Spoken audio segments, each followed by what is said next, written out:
देखिए work energy power का एक कंसेप्ट बचा है कोलिजन। कोलिजन नाम से लग रहा है कि भाई कोलिजन कैसे हो रहा है, टक्कर।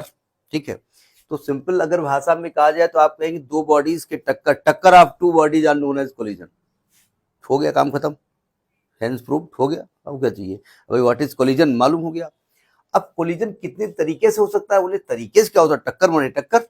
जी नहीं, साइंस कहती है कोलिजन के भी तरीके होते हैं। तो टाइप्स ऑफ टक्कर में सबसे पहला जो टक्कर होता है वो होता है इलास्टिक कोलिजन। इलास्टिक कोलिजन, अब आप देखो ये इसका कोई मतलब डेफिनेशन पूछी जा सकती है। उन्होंने कुछ टाइप्स ऑफ कोलिजन लिखा और आपसे कहा कि इस प्रकार का कोलिजन क्या कहलाता है। देखिए इलास्टिक कोलिजन ये होता है जिसके टक्कर में no loss of energy, no loss of energy, energy का कोई लॉस इसमें ना हो। ठीक है, उसको इलास्टिक कोलिजन कहते हैं। ज्यादातर केसेस में इसके जो बॉडीज होती हैं वो टक्कर के बाद जो है दूर दूर हो जाती है, टकराएंगी, टकराने के बाद दूर दूर हो जाएगी। ठीक है, इलास्टिक कोलिजन में एक खास बात होती है कि इसमें पहली चीज तो मोमेंटम कंजर्व रहता है, मोमेंटम कंजर्व रहता है। हम बहुत शॉर्ट में बता रहे हैं केवल आपका कंसेप्ट क्लियर करने के लिए। ठीक है, दूसरी है, अच्छा, no loss of kinetic energy. मैं गलत लिख गया, थोड़ा सा इसको और एक्सप्लेन कर दीजिए। No loss of kinetic energy, क्योंकि जो नो लॉस ऑफ एनर्जी है ना, टोटल एनर्जी तो वैसे भी कंजर्व रहेगी, यानी यहां पर काइनेटिक एनर्जी कंजर्व रहती है। काइनेटिक एनर्जी जो होती है कंजर्व्ड रहती है। ठीक है, दूसरी बात। तीसरी बात यहां पर यह होती है कि फोर्स जो कोलिजन के होते हैं वो कंजर्वेटिव होते हैं। Force during collision, during collision ये कंजर्वेटिव होते हैं। कंजर्वेटिव हमने क्या बताया था, जिसमें फोर्स के द्वारा जो किया गया वर्क है वो केवल पाथ पर डिपेंड करता है, ये फोर्स की डेफिनेशन होती है। उस इस प्रकार के फोर्स को हम कंजर्वेटिव कहते हैं। ठीक है, और इसमें कहा गया mechanical energy is not conserve, मतलब इसमें मैकेनिकल एनर्जी कंजर्व नहीं है, काइनेटिक एनर्जी कंजर्व है। भाई अब टक्कर तो हुई ना, टक्कर हुई तो कट की आवाज तो हुई नहीं हुई, टक्कर हुई, भले इलास्टिक टक्कर हुई, टक्कर हुई तो हीट तो जनरेट हुई। तो यहां पर जो है मैकेनिकल एनर्जी कंजर्व नहीं रहती है। ठीक है, मैकेनिकल एनर्जी नहीं होती है क्योंकि हीट, लाइट या साउंड के फॉर्म में कहीं ना कहीं लॉस हो जाता है, लेकिन काइनेटिक एनर्जी कंजर्व रहती है। तो इस प्रकार के कोलिजन को क्या कहते हैं, इलास्टिक कोलिजन। ठीक है, जितनी भी ग्लास बॉल्स होती हैं इन सबका जो कोलिजन होता है, या आइवरी, हाथी दांत को परफेक्ट इलास्टिक माना जाता है, तो इस प्रकार के कोलिजन को इलास्टिक कोलिजन कहते हैं। इस प्रकार की बॉडी इलास्टिक कोलिजन कहती है। तो ये पहला कोलिजन हो गया। दूसरा होता है इन इलास्टिक कोलिजन, दूसरे कोलिजन का होता है in elastic collision, in elastic collision.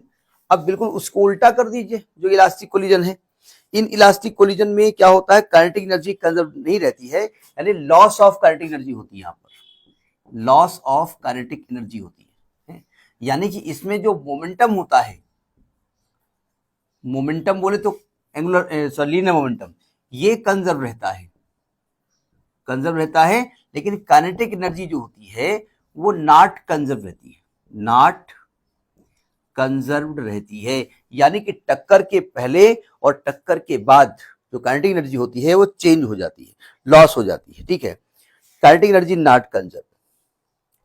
अच्छा, इसका मतलब यहां पर कुछ फोर्सेस या सब फोर्सेस जितने भी लग रहे हैं वो नॉन कंजर्वेटिव होते हैं, यानी सम फोर्सेस, सम या ऑल जो भी हैं फोर्सेस जो होते हैं वो नॉन कंजर्वेटिव होते हैं, नॉन कंजर्वेटिव होते हैं। ठीक है, इसमें कहते हैं कि इसकी जो मैकेनिकल एनर्जी होती है थोड़ी बहुत, वो हीट, लाइट वगैरह में इसमें भी लॉस हो जाती है। समझ में आ गई बात? लेकिन टोटल एनर्जी कंजर्व रहती है। यहां पर टोटल एनर्जी होती है वो कंजर्व रहती है। तो ये आपका इन इलास्टिक कोलिजन हो गया। ठीक है, इनके पॉइंट्स ध्यान रखिएगा। ठीक है, खासतौर से एनर्जी और मोमेंटम, क्योंकि न्यूमेरिकल जो आता है इसी को बेस मान करके पूछा जाता है। इसके बाद इन इलास्टिक कोलिजन में एक होता है परफेक्टली इन इलास्टिक कोलिजन, तीसरा इन इलास्टिक में ही एक आता है perfectly in elastic collision, in elastic collision, हम हल्का हल्का पॉइंट बताते जा रहे हैं, उसको नोट करते रहिएगा। परफेक्टली इन इलास्टिक कोलिजन में क्या होता है कि बॉडी स्टिक हो जाती है, जब टक्कर के बाद में स्टिक, आफ्टर टक्कर, आफ्टर टक्कर लिख दें चलेगा, यानी आफ्टर कोलिजन ठीक नहीं रहेगा, कोलिजन के बाद ये स्टिक हो जाती है, ठीक है। और जब ये स्टिक हो जाएंगे तो move in single, move as single body, ये सिंगल हो जाती है, सिंगल बॉडी, ठीक है। यानी कि जैसे गीली मिट्टी होती है, दो गीली मिट्टी हो गई जाकर के, ठीक है, या गोबर हो गया तो टक्कर हुआ और चिपक गया आपस में, तो ये इन इलास्टिक कोलिजन होता है, ठीक है। और इस कोलिजन में मोमेंटम कंजर्व यहां भी रहता है लेकिन काइनेटिक एनर्जी का लॉस होता है। लेकिन एक होता है सुपर इलास्टिक और एक्सप्लोजिव कोलिजन। चौथा देखिएगा, सुपर इलास्टिक या एक्सप्लोजिव कोलिजन। सुपर इलास्टिक इसको कहते हैं या एक्सप्लोजिव कोलिजन। एक्सप्लोजिव नाम से तो कुछ पक्का पकड़ में आ रहा है, कहीं एक्सप्लोजन हो गया।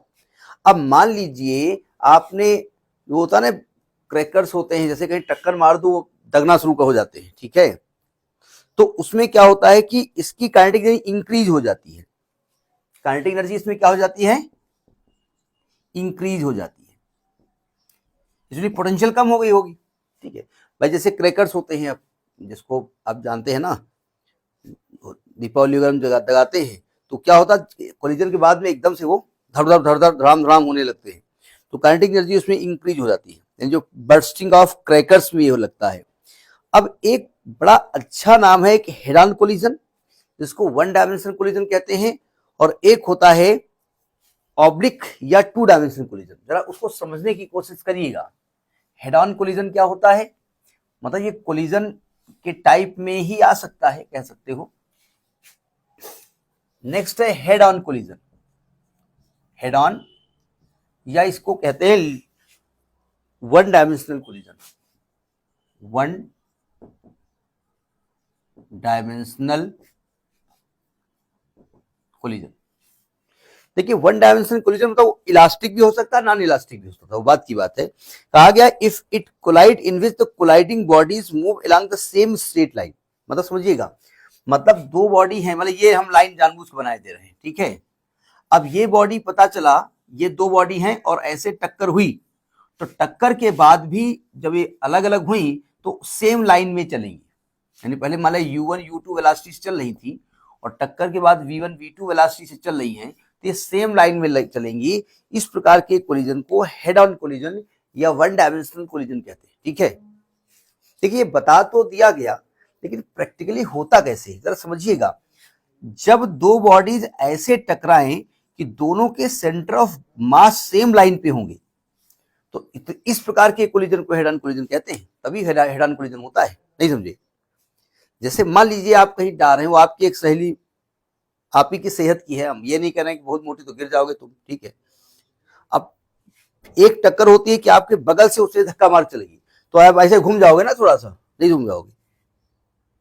जैसे कभी कभी कोई बगल से जाता है और एकदम से ऐसे एक तो नक्शेबाजी में टक्कर मार दिया, और अब आप कहेंगे क्यों टक्कर मारा, तो और लड़ना शुरू कर दे, कुल गुंडैती दिखाने के लिए। इंडिया में ज्यादा होता है। तो आमने सामने की टक्कर अगर ऐसे हो गई तो ये हेड ऑन कोलिजन होता है। और अगर जरा समझिएगा, अगर एक बॉडी ये है, ठीक है, चलो सुनो ध्यान से, और दूसरी बॉडी ये है। अब देखो इसका ये सेंटर ऑफ मास लाइन है, इसका ये सेंटर ऑफ मास लाइन है। जब टक्कर होगी ना तो कुछ किनारा ऐसे टक्कर हो जाएगा ना, नहीं समझे? तो ये अब जरा देखने की कोशिश करिएगा, ये वाला जो होता है ना, ये वाली बॉडी इसको ऐसे धक्का मार रही है, नहीं मार रही है,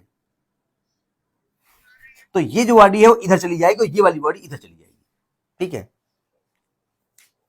तो आप इसको कहते हैं ऑब्लिक या टू डायमेंशनल कोलिजन। दूसरा कोलिजन होता है ऑब्लिक या टू डायमेंशनल कोलिजन। इस कोलिजन में क्या होता है, ये कह रहे हैं कि if two bodies do not move during the along the same straight path but in the same plane before and after collision, the collision is said to be oblique। कैसे हुआ, क्योंकि वो दो डायरेक्शन में टक्कर की बात चली गई, ठीक है। जैसे आप कभी कैरम खेले होंगे, ठीक है, तो एक होता है गोटी आपने मारी और स्ट्राइकर कहते हैं ना उसको,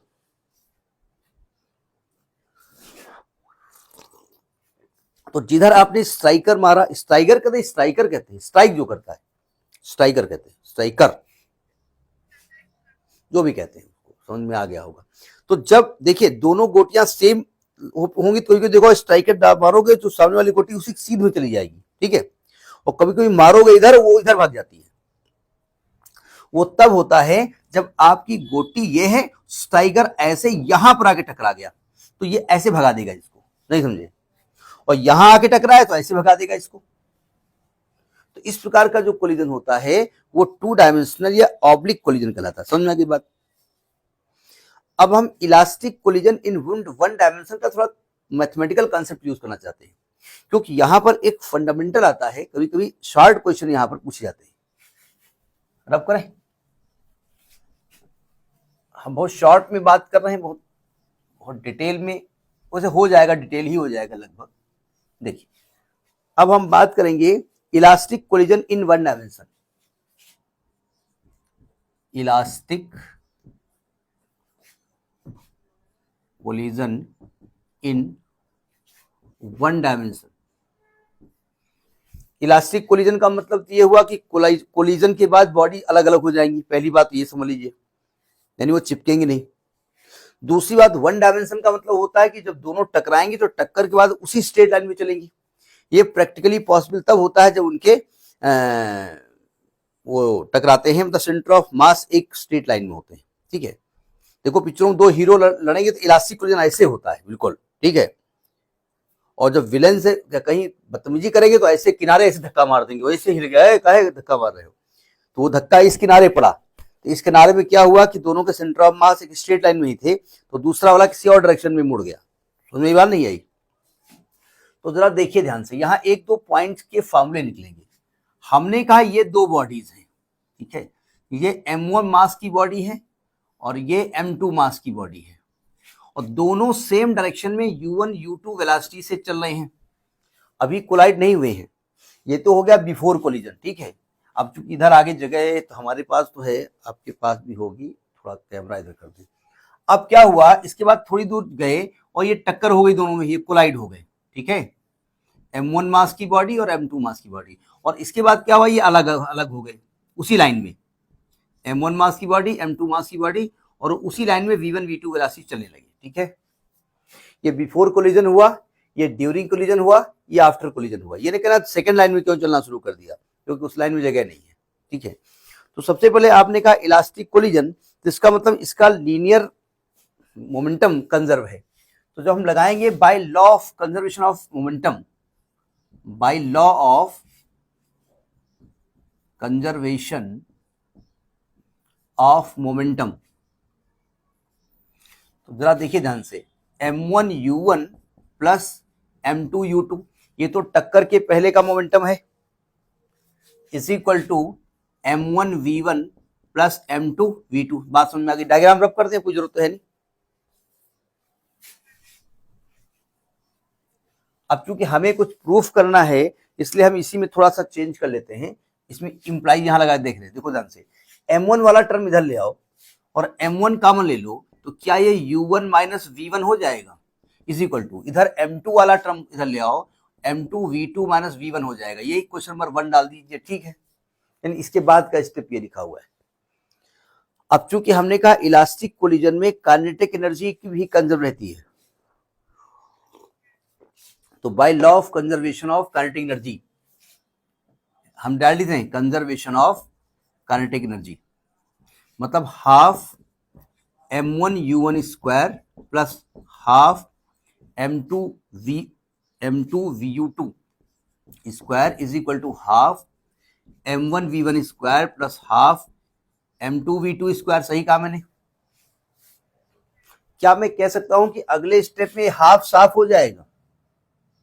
भाई दोनों तरफ कॉमन लेकर के आप एक दूसरे से कैंसिल कर दोगे ना। अब ये व्हाइटनर से ना साफ कर देना, उन्होंने रब किया था कि व्हाइटनर लगा दो। अब यहां भी m1 वाले टर्म एक तरफ ले आओ, तो m1 वाले टर्म एक तरफ ले आएंगे तो आएगा u1 square minus v1 square, और m2 वाले टर्म उधर ले जाएंगे तो आएगा v2 square minus v1 square, u2 square. ठीक है, अब देखो हम एक्चुअली में वेलोसिटी में एक रिलेशन निकालना चाहते हैं, तो हम ऐसा कर रहे हैं कि इक्वेशन नंबर 1 और 2 को डिवाइड कर देते हैं। तो dividing equation 1 and 2, dividing equation 1 and 2, तो हम बड़े वाले के ऊपर लिखेंगे, ये m1 आ गया, ये आ गया u1 square minus v1 square upon m1 आ गया, ये आ गया u1 minus v1 is equal to, यहाँ m2 आ गया v2 square minus u2 square upon नीचे m2 आ गया, ये आ गया v2 माइनस v1। ये कुछ गड़बड़ हो गया क्या? एक मिनट, v2 माइनस नहीं, ये एक मिनट, m2 के साथ ये v2 होगा, ये u2 होगा, 2 वाले होंगे ना सब, u2 होगा। देखो ध्यान से, सावधान, m1 से m1 कट गया, m2 से m2 कट गया। जरा इस स्टेप को ध्यान से देखो, ये इसको फैक्टराइज कर सकते हो, u1 माइनस v1 एक ब्रैकेट में और u1 प्लस v1 एक ब्रैकेट में अपान ये है u1 minus v1 is equal to, यहां पर क्या करेंगे, v2 माइनस u2 एक ब्रैकेट में, v2 प्लस u2 दूसरे ब्रैकेट में अपान v2 माइनस u2 एक में। ये माइनस वाले कट जाएंगे इससे, तो यहां से क्या मिला आपको, यहां से आपको मिला u1 plus v1 is equal to v2 plus u2। देखिए u1 u2 जो है ना वो पहली बॉडी के वेलोसिटीज है, सॉरी u1 पहली बॉडी की वेलोसिटी इनिशियल है और u2 दूसरी बॉडी की वेलोसिटी है, यानी ये टक्कर के पहले की वेलोसिटी है ना। तो इसको इधर ले आओ, तो u1 माइनस u2 बराबर v2 माइनस v1 हो जाएगा। जरा समझने की कोशिश करो, आपने रिलेटिव वेलोसिटी पढ़ी है, ठीक है। अच्छा, जब v1 v2 टकरा रहे थे तो टकराने के बाद ये पहली बॉडी u1 वेलोसिटी से है, दूसरी u2 वेलोसिटी से है, तो एक्चुअली में u2 तो u1 से ज्यादा रहा होगा।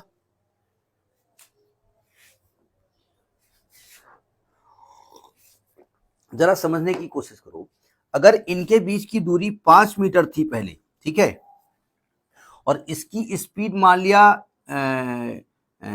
4 मीटर पर सेकेंड है और इसकी 3 मीटर पर सेकेंड है, ठीक है, तो जरा सुनो ध्यान से, यानी कि ये 5 मीटर दूर थे, अभी क्या हुआ, 1 सेकेंड बाद ये 3 मीटर दूर चली गई, नहीं चली गई यहां से, तो क्या मैं कह सकता हूं सेकेंड बॉडी से दूरी अब इसकी 8 मीटर हो गई, और लेकिन सेकेंड बॉडी भी चल रही थी 4 से, तो ये 4 और नजदीक आ गई, तो अब ये 4 हुई कि नहीं हुई है, अभी दूरी 5 मीटर थी ना, अभी दूरी 4 मीटर हो गई है, तो इसका मतलब क्या क्या नहीं लगता है कि ये वाली बॉडी 1 मीटर इसके नजदीक पहुंची है। स्पीड पहुंचा कितना चाहिए था, 4 मीटर, लेकिन पहुंची 1 मीटर है, इसका मतलब इसकी रिलेटिव वेलोसिटी यहां पर निकाली जाएगी, जो कि होगी 4 माइनस 3, ये होगी ना, या 3 माइनस 4, वो बात की बात है, ठीक है। यानी कुल मिलाकर के ये रिलेटिव वेलोसिटी है कि नहीं है। अब चूंकि इसमें बॉडी अप्रोच कर रही है एक दूसरे की तरफ टक्कर के लिए, तो इसको कहते हैं relative velocity of approach, relative velocity of approach, ठीक है, और ये है रिलेटिव वेलोसिटी ऑफ सेपरेशन, ठीक है, नोट करिए, रिलेटिव वेलोसिटी ऑफ अप्रोच ये कहलाती है रिलेटिव वेलोसिटी ऑफ सेपरेशन, ठीक है, नोट करिए।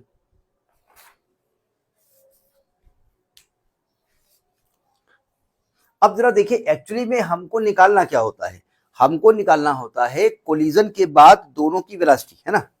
देखो ध्यान से, हम ये इक्वेशन नंबर 3 आ गया, हम इक्वेशन नंबर 3 से अगर v1 की वैल्यू निकाल लें तो पूरी वैल्यू v2 के टर्म में आ जाएगी, और इस v1 की वैल्यू इक्वेशन नंबर 1 में रख दें तो 1 में भी पूरी वैल्यू v2 के टर्म में आ जाएगी, तो उससे v2 निकल आएगा ना।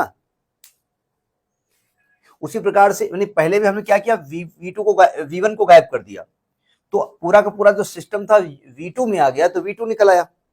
और इसके बाद हम V2 को गायब कर देंगे तो V1 निकल आएगा, निकाल लेंगे ना। तो हम आफ्टर कोलिजन दोनों की वेलोसिटी लिखने जा रहे हैं। लिखने जाने के पीछे रीजन है, इसलिए हम लिख रहे हैं, हम कैलकुलेशन करके निकाल नहीं रहे, ठीक है।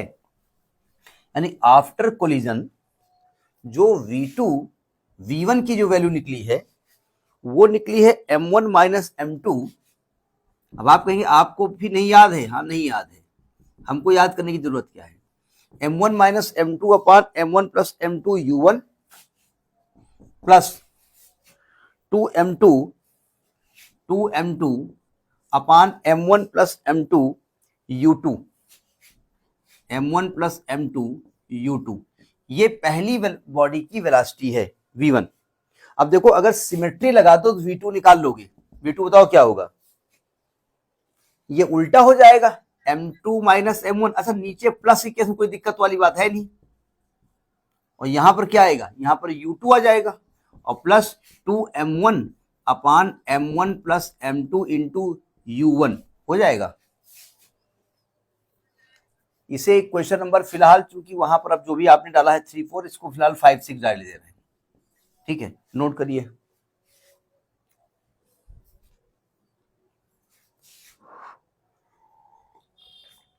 अब यहां पर एक कंसेप्ट हम बताने जा रहे हैं, कुछ स्पेशल केस बताने जा रहे हैं। देखो स्पेशल केस,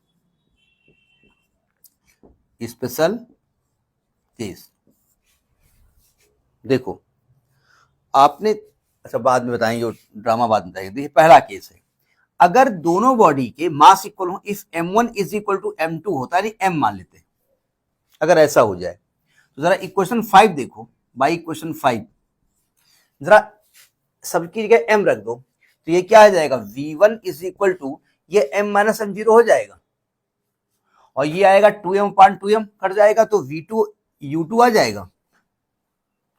और इक्वेशन 6 देखो, M माइनस M0 हो जाएगा और 2M बटे 2M कट जाएगा, तो V2 is equal to U1 हो जाएगा, ठीक है।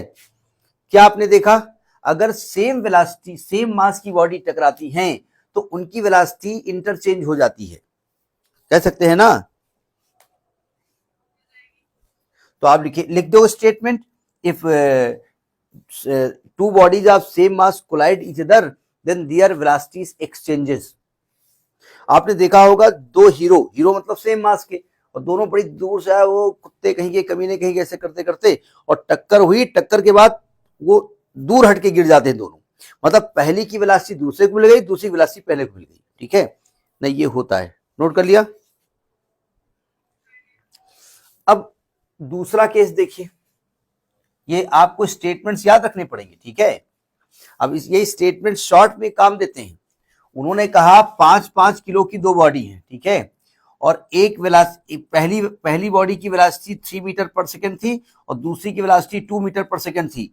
टक्कर के बाद पहली की वेलोसिटी क्या हो जाएगी, दूसरी की क्या हो जाएगी, बस एक्सचेंज कर दो, इसकी 2 हो जाएगी, इसकी 3 हो जाएगी, नहीं समझे। तो ये शॉर्ट में, अब आप कहेंगे हम क्यों, हम तो निकाल लेंगे, अरे भैया निकाल लेंगे, समय भी तो होता है हर चीज का, हर चीज फॉर्मूला प्रूफ थोड़े करोगे, ये फॉर्मूला भी याद कर लीजिएगा। अतः दूसरी बात हमने मान लिया कि एक बॉडी कोलाइड कर रही है दूसरी स्टेशनरी बॉडी से, ठीक है, मतलब केस यही होगा कि दो बॉडी सेम मास की हैं, यानी M1 is equal to M2 है, दोनों M मान लेते हैं, और सेकेंड बॉडी स्टेशनरी है, U2 0 है, और पहली जाके टकरा रही है, तो यहां भी तो वही रूल लगेगा, नहीं लगेगा। टक्कर के बाद पहली बॉडी की वेलोसिटी देखो, टक्कर के पहली वाली वेलोसिटी की U1 थी, U2 0 थी, तो इसकी V1 अब 0 हो जाएगी और V2 आपका U1 हो जाएगी, नहीं कह सकते हम, वे तो वही रूल लगने वाला है, नोट करिए। अच्छा दूसरी बात, ये केस देखो यहां पर पक्का है, ये केस ठीक है। अब क्या हो रहा है कि जो M1 है वो M2 के सापेक्ष, M1 is less and less than M2 है, ठीक है, जरा समझने की कोशिश करिए। मतलब जो रुकी हुई बॉडी है वो m2 मास की थी ना, ये ट्रक है मान लेते, और जो टक्कर करने जा रही बॉडी वो साइकिल है, वो जाके ट्रक से टकराने जा रहे हैं। ठीक है, तो क्या सेकेंड बॉडी चल देगी? तो सेकेंड बॉडी तो चलने वाली है नहीं, प्रूफ करना पड़ेगा ना। देखो V1 निकालो जरा, V1 में M2 को किसको नेग्लेक्ट करोगे? M1 को नेग्लेक्ट करोगे ना, यानी M1 की वैल्यू 0 कर दोगे इन कंपेरिजन टू M1 को नेग्लेक्ट कर दो। तो M1 को नेग्लेक्ट करो यहां पर, तो यहां पर माइनस M2 अपान M2 इंटू U1, और ये M1 को नेग्लेक्ट करोगे तो आएगा 2M। कुछ गड़बड़ आ रहा है क्या? सही कर रहा हूं ना मैं, V1 निकाल रहा हूं। अच्छा U2 तो 0 है, U2 ऑलरेडी 0 है, तो 0 हो जाएगा ना ये स्टेप। तो यानी कि V1 की वैल्यू आ जाएगी माइनस U1। क्यों? यानी साइकिल वाला जिस वेग से टकराया ट्रक से, उसी वेग से खुद ही वापस लौट आएगा, ट्रक तो हटने वाला रहा। अगर V2 निकालने तो देखो जरा ध्यान से, U2 0 है, नहीं समझे, और M1 को ऑलरेडी आप 0 मान रहे हैं, तो V2 0 रहेगा, नहीं सेकेंड बॉडी में कोई हलचल नहीं होगी। ठीक है, समझ में आ गई बात? अभी क्या हो रहा है कि दूसरी बॉडी अभी भी रेस्ट में है, ठीक है, लेकिन केस उल्टा हो गया। दूसरी बॉडी रेस्ट में है, U2 रेस्ट में ही है, केस ये हो गया कि इसका मास तो M2 था, लेकिन टकराने वाली जो बॉडी है वो much greater and greater than दूसरी बॉडी है। यानी जो रेस्ट में था ये साइकिल था, और टकराने वाला ट्रक है। ठीक है, तो देखो ध्यान से, यानी M2 को 0 कर दो, M2 को 0 कर दो, और U2 0 ही है, तो V1 क्या निकलने वाला होगा? V1 U1 कितना हो जाएगा? M2 को 0 करो तो V1 U1 हो जाएगा ना। यानी ट्रक वाले भाई साहब तो उसी रफ्तार से चलते रहेंगे, उनसे कोई फर्क नहीं पड़ता। तो साइकिल वाले देखो जो बदतमीजी किए बैठा हुआ है रास्ते में। V2 निकालो जरा, देखो ध्यान से, M2 को 0 किया है तो आएगा माइनस M1 अपान M1। अच्छा U2 0 है, सॉरी U2 तो 0 ही है ना, U2 तो ऑलरेडी 0 हो गया। और यहां देखो जरा, M1 को 0, M1 को M1 रखेंगे, 2M1 अपान M1 U1, यानी V2 बराबर U1। यानी कि ट्रक ने क्या किया? 2U1, यानी ट्रक ने क्या किया? साइकिल वाले को अपनी डबल स्पीड दे दी, जाओ घुसो जाकर के बैठे रहो। मतलब ट्रक वाला टकराया और साइकिल वाले की स्पीड जो V2 कितनी हो गई? Twice of the truck speed. समझ में आ गई बात? इन पॉइंट्स को याद कर लीजिए, ठीक है, कि ये कोलिजन जो होता है कि इसमें कोलिजन में, अच्छा इसमें मैंने कहीं काइनेटिक एनर्जी की बात नहीं की है, ध्यान रखिएगा, लेकिन फिलहाल कैलकुलेशन में हुई है, मतलब नहीं, जो वेलोसिटी निकाली वहां काइनेटिक एनर्जी यूज ही की है हमने ना। ठीक है, अब अगर परफेक्टली इन इलास्टिक कोलिजन तब क्या होगा? ये तो इलास्टिक कोलिजन हो गया, ठीक है।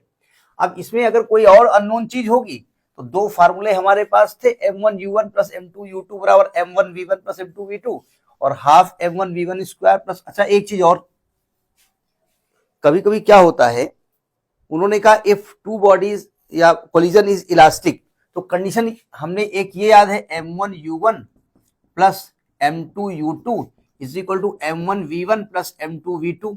अब पता था ये वाला ऑप्शन नहीं दिया है, ठीक है, तो दूसरा ऑप्शन ये होता है half M1U1 square plus half M2U2 square equal half M1V1 square plus half M2V2 square, ये होगा। अब उन्होंने क्या किया, हाफ को साफ कर दिया और ये कंडीशन दे दी, भी तो वही बात हुई है करके ना। तो अगर ये कंडीशन दी है तो ये भी वही है, तो काइनेटिक एनर्जी तो लिखी हुई है, हाफ से मल्टीप्लाई कर दो। नहीं समझे? तो अब हम बात करेंगे inelastic collision, one dimension ही हो रहा है लेकिन इन इलास्टिक कोलिजन की बात करेंगे। तो कहते हैं perfectly in elastic collision, perfectly in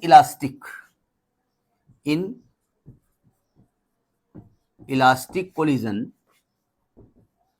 in one dimension. हमने कहा था परफेक्टली इन इलास्टिक कोलिजन में बॉडीज आपस में स्टिक हो जाती हैं, चिपक जाती हैं, ठीक है, इसका मतलब ये हुआ कि अच्छा दूसरी बॉडी हम फिलहाल रेस्ट में भी ले सकते हैं और चलती भी ले सकते हैं, ऐसा नहीं है। हमने कहा कि ये बॉडी m1 मास की थी, है ना, वो u1 वेलोसिटी से जा रही है, और दूसरी बॉडी m2 मास की है, उसको रेस्ट में हमने मान लिया। नहीं भी मान सकते हो, ऐसा कोई नियम नहीं है रेस्ट में मानोगे। और टक्कर के बाद क्या हुआ कि पहली बॉडी में दूसरी चिपक गई, अब दोनों एक कंबाइंड बॉडी बन गई और दोनों मिलकर के v वेलोसिटी चल रही है।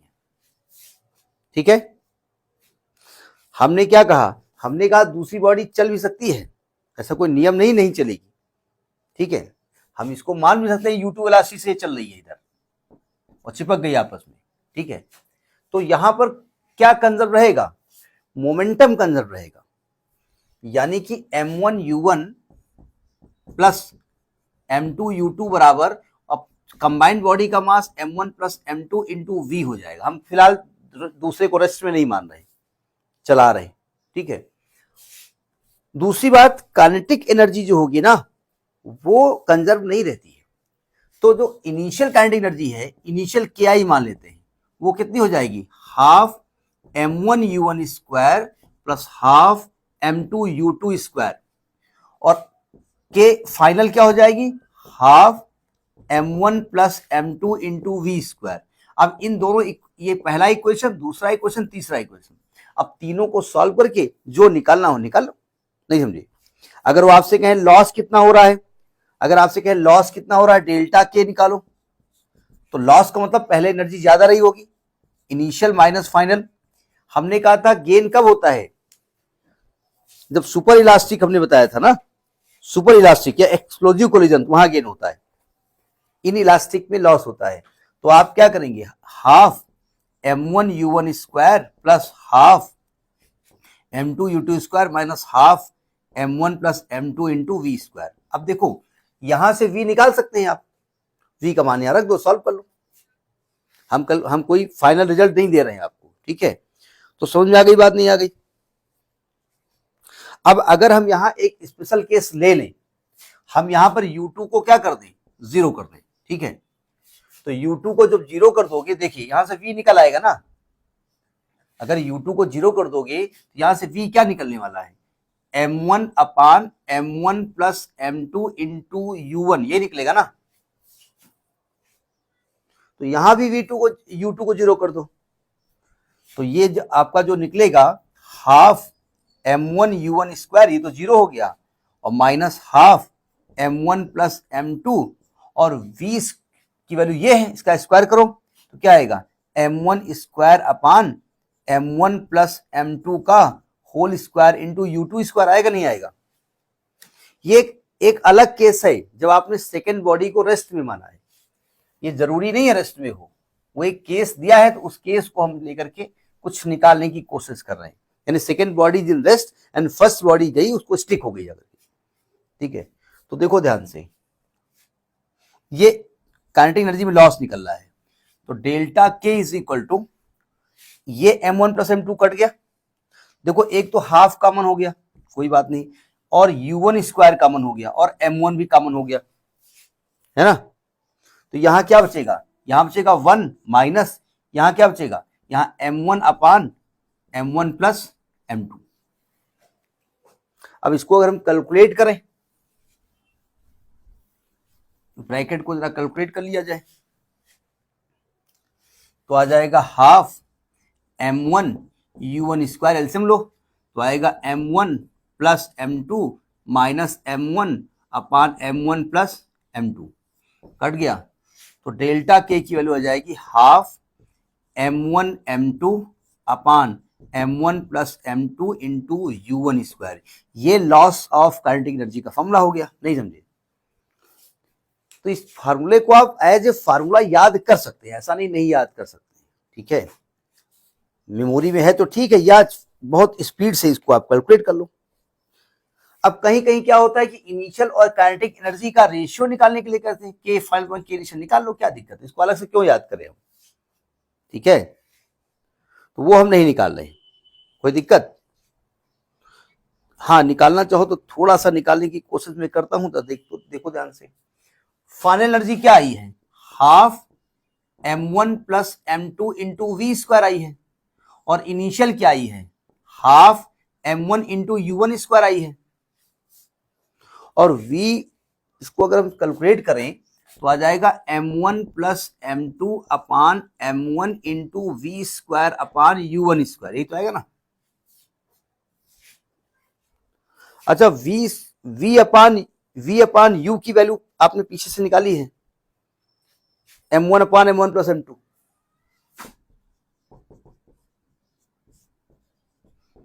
m1 अपान m1 प्लस m2, जहां पे आपने v और u में रिलेशन निकाला है ना, वहां पर ये चीज निकाली है आपने, तो k फाइनल अपान k इनिशियल आपका हो जाएगा, ये होल स्क्वायर आएगा, तो आएगा ऊपर m1 अपान m1 प्लस m2, ये निकलेगा। ठीक, नोट देखिए, अभी हमने आपको बताया था ना, ये v2v लिखो, हमने बताया था ना जब v की वैल्यू निकाली थी तो v बराबर m1 अपान m1 plus m2 into u1 आया था ना, तो वही v अपान u में वैल्यू उठा के उसका रख दिया। अब देखो काइनेटिक kf अपान km की वैल्यू m1 अपान m1 प्लस m2 आ गई ना। अब जरा देखो ध्यान से, अगर मान लें ये इसमें जो चल रही थी पहली बॉडी चल रही थी, है ना, और रेस्ट में से दूसरी बॉडी रेस्ट में थी। अब कह रहे हैं अगर m2 की वैल्यू ग्रेटर देन m1 है, यानी बैठी हुई बॉडी भैंस है और टकराने वाली बॉडी चींटी है, तो भाई आप कह सकते हो कि m1 तो नेग्लेक्ट हो गया, लगभग जीरो हो गया, तो फाइनल एनर्जी जीरो हो गई, तो kf जो है जीरो हो जाएगा। ठीक है, यानी अगर बॉडी मूव करे, कोलाइड करे अगेंस्ट वेरी मसिव बॉडी से, तो वो स्टिक होकर के और रेस्ट में आ जाएगी। ठीक है, और काइनेटिक एनर्जी जो है, ठीक है ना, practically all of the kinetic energy is lost, उसकी पूरी काइनेटिक एनर्जी लॉस हो जाएगी। भाई भैंस बैठी हुई और चींटी आके टकरा रही होगी, अभी मैं देखो स्टिक होकर के इसको चला दूंगी, कहां से चला दोगी, मर जाओगे तुम खुद ही अगर लात वात पड़ गई। ठीक है, तो ये हो गया इलास्टिक कोलिजन। अब आते हैं elastic collision in two dimension. देखो टू डायमेंशन इलास्टिक कोलिजन में थोड़ी सी टेक्निक है, हम फॉर्मूला नहीं बना रहे हैं, प्रोसीजर बता रहे हैं। हर जगह फॉर्मूला रटने की कोशिश ना करिएगा, प्रोसीजर देखिएगा। नहीं ठीक है, रट गए अच्छी चीज है, मतलब नहीं रटा तो क्या करोगे फिर, तो उसका प्रोसेस जरूरी है। ठीक है, अब आते हैं elastic collision in two dimension. Elastic collision in two dimension, in 2D लिखे जा रहे हैं। ठीक है, हमने बताया था इलास्टिक टू डायमेंशन में क्या होता है कि टकराने के बाद बॉडी उसी लाइन में न चल करके ऐसे बिखर जाती है, और बिखरेगी कब, जब उसका जो कोलिजन हुआ है उसमें उसके सेंटर ऑफ मास आगे पीछे है। तो वो हम ऐसा दिखाएंगे नहीं। देखिए हमने कहा सपोज करिएगा ये बॉडी है, इसको हमने मान लिया कि ये ओरिजिन पे रखी हुई है, ऐसे देख रहे हैं आप, ये ओरिजिन पे रखी हुई है, एक्स एक्सिस है, ये पॉजिटिव वाई एक्सिस है, ये माइनस वाई एक्सिस है। ठीक है, अब इस बॉडी को हमने मान लिया ये m2 मास की है, और फिलहाल अपनी कन्वीनियंस के लिए हमने मान लिया कि ये रेस्ट में है। ठीक है, दूसरी अब हम सेंटर ऑफ मास नहीं शो कर रहे हैं ऐसे, दूसरी बॉडी है m1 मास की, और वो u1 वेलोसिटी से यहां आई और आके टकरा गई। अब टकराने के बाद देखो ध्यान से, कौन किधर जाएगी ये तो प्रैक्टिकली हम नहीं कह सकते, लेकिन हमने बता दिया है अगर ये सेंटर मास ऊपर से टकराएगा तो m2 नीचे चली जाएगी। नहीं समझे? अब देखो प्रैक्टिकली वैसे तो कोई कंसेप्ट नहीं है। अगर मैं आपको एक क्वेश्चन दे दूं कि ये बॉडी हमने ले लिया m1 मास की और ये बॉडी ले लिया m2 मास की, और हम कहें टकराने के बाद बताओ ये किधर जाएगी, तो ये नीचे जाएगी। ठीक है, नहीं ऐसे क्वेश्चन आते नहीं है, लेकिन प्रैक्टिकली सोचने के लिए। अब हमने कहा टकराने के बाद मान लेते हैं कि m1 मास की बॉडी इधर चली गई, ठीक है, और ये v1 वेलोसिटी से, और m2 मास की बॉडी इधर चली गई, ये v2 वेलोसिटी से, और ये θ1 एंगल पे ऐसे घूम गई, ये θ2 एंगल पे घूम गई। नहीं समझे? अब हमने कहा कि क्योंकि इलास्टिक कोलिजन है तो इसमें linear momentum as well as kinetic energy conserve रहेगी।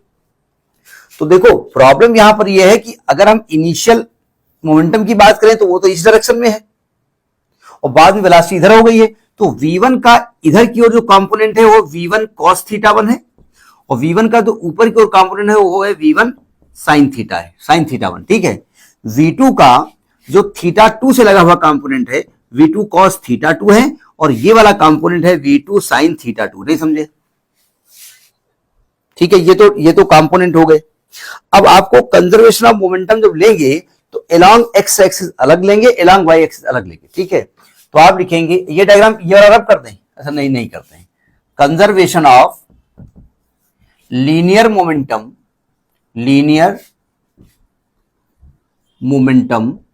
Along x axis. तो देखो, टकराने के पहले एक्स एक्सिस के अलोंग मोमेंटम m1 u1 था ना, m2 u2 तो था ही नहीं, और टकराने के बाद हो गया m1 v1 cos theta 1 plus m2 v2 cos theta 2। नहीं समझे? तो ये तो हो गया लीनियर मोमेंटम का x कंपोनेंट। ठीक है, अब आप लिखेंगे conservation of momentum along y axis. अब देखो प्रॉब्लम ये आ रही है, टकराने के पहले क्या दोनों बॉडी में किसी की वेलोसिटी y के अलोंग है? नहीं है, तो ये तो जीरो हो गया। अब टकराने के बाद देखो, इसका जो कंपोनेंट है वो है m1 v1 sin थीटा 1, लेकिन ये नीचे की तरफ है, तो minus m2 v2 sin theta 2। नहीं समझे? और अच्छा, चूंकि जब एनर्जी की बात करें, एनर्जी में स्क्वायर होना है, वहां थीटा डायरेक्शन से कोई मतलब नहीं है। तो जब लिखेंगे काइनेटिक एनर्जी का कंजर्वेशन ऑफ काइनेटिक एनर्जी, तो टक्कर के पहले आएगा हाफ m1 u1 स्क्वायर बराबर half m1 v1 square plus half m2 v2 square. नहीं समझे? तो ये आपके फार्मूले हैं, इसमें जो निकालना होगा आप निकाल लेंगे। हम कोई इसमें स्पेशल फार्मूला बना करके रखने नहीं जा रहे। ठीक है, अब इसमें एक नया वर्ड आता है कोफिशिएंट ऑफ रेस्टिट्यूशन। ठीक है, कोफिशिएंट ऑफ इलास्टिसिटी भी कहते हैं, रेस्टिट्यूशन भी कहते हैं। देखो क्या होता है, जरा समझिएगा।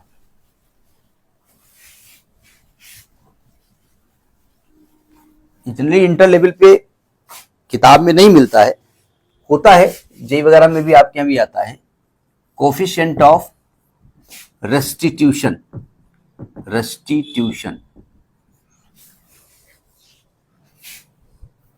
या कोफिशिएंट ऑफ रेजिलेंस भी कहते हैं। Coefficient of RESILIENC, coefficient of RESILIENC, resilience भी कहते हैं, और इसको कोफिशिएंट ऑफ इलास्टिसिटी भी कहते हैं। लिखा नहीं कहीं पर है, नहीं इलास्टिसिटी भी कहा जाता है। ठीक है, कहीं कहीं पर, फिलहाल ये दो नाम है। जरा समझिएगा, अगर दो बॉडी टकरा रही हैं और हमने कहा टक्कर के पहले पहली बॉडी की वेलोसिटी u1 है, दूसरे की u2 है, और टक्कर के बाद v1 और v2 हो गई है, तो कोफिशिएंट ऑफ रेस्टिट्यूशन का फॉर्मूला होता है E बराबर v1 माइनस v2 अपान u1 माइनस u2। ठीक है, ये माइनस में होता है।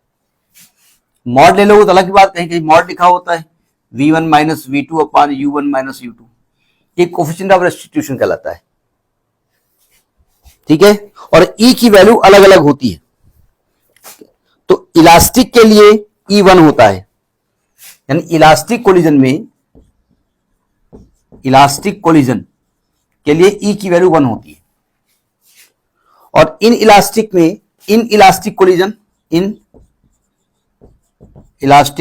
कोलिजन में E की वैल्यू 0 से बड़ी होती है, 1 से छोटी होती है। Perfectly in elastic